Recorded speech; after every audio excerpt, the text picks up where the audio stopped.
buksan na natin itong napakaganda na tulay. I think this will serve as a model for many of the other bridge projects that we will be seeing around the country. Napakalaking bagay ang paglagay ng ganitong klaseng tulay. Cuts the travel time, imbis na umiikot na napakalayo para tumawid, ay nandito na yung ating Kamanyugan Bridge. So I'm very happy that we are able to once and for all open this bridge. We came to inspect it.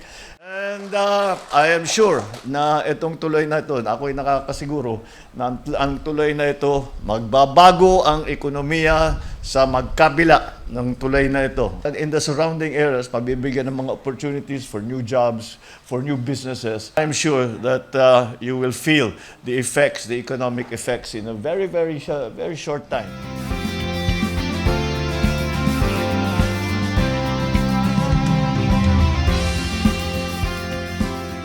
Masasabi natin na ang tulay na ito ay life changer. Batay sa tansya namin, from Apari to Ballesteros, dati po ay it takes 1 hour via Magapit. Ngayon, in 20 minutes time, kaya na po. And this will benefit more or less about 6,000 motorists per day. Ang laking ginhawa na bibigay nito sa ating mga kababayan. Gaya ng sinabi na ating mahal na Pangulo kanina, ang laki ng immediate effect nito at impact nito sa ekonomiya dito sa banda dito dahil magkakaroon ng mga job opportunities, business opportunities.